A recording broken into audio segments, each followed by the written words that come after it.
Not long after this weekend's shooting inside the hotel hosting the White House Correspondents Association dinner, President Donald Trump, who attended and was quickly evacuated, said the incident showed why the White House should have its own secure ballroom.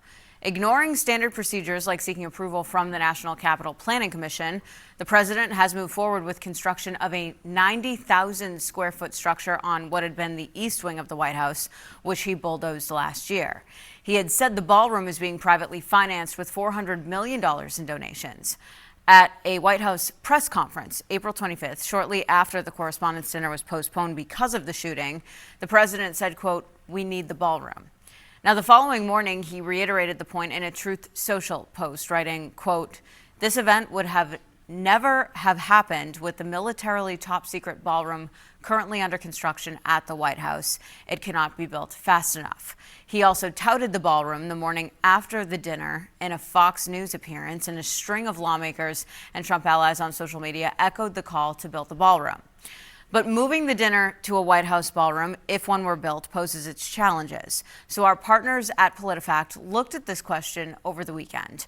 Lou Jacobson is PolitiFact's chief correspondent and is a longtime member of the White House Correspondents Association. He attended the dinner each year from 2012 to 2019, but Lou didn't go this year because of a scheduling conflict. So Lou, thank you for being here with us. What can you tell us about the implications of this move for press freedom? Sure. So the group that sponsors the dinner represents White House reporters, and the dinner, which has been held basically every year since 1921, has been attended by various presidents for decades. The dollars raised for the dinner fund scholarships for college journalists, and the group also gives out journalism awards at the dinner, and it uses the event to celebrate press freedom. Even though presidents have frequently come to the dinner, it's because the president is a guest of the group. The dinner is not something sponsored by the White House. But if the event were held at the White House in a ballroom, a future ballroom, it would become something held at the pleasure of the president, who could block it whenever they wanted and for any reason or for no reason at all.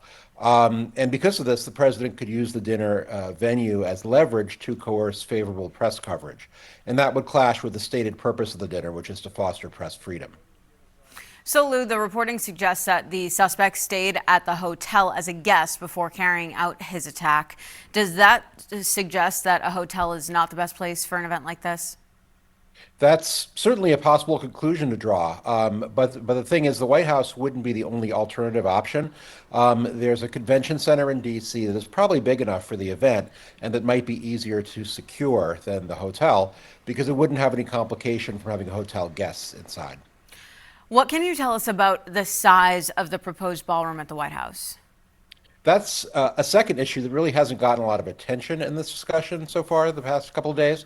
The ballroom being proposed at the White House is supposed to hold about 1,000 people, and that's about a quarter of the size of the current ballroom in the hotel which is being used. So the dinner, as it's currently configured, would have to get much, much smaller if it were to fit in a future White House ballroom. All right, Lou Jacobson with PolitiFact, thanks for being here with us. Great, thank you.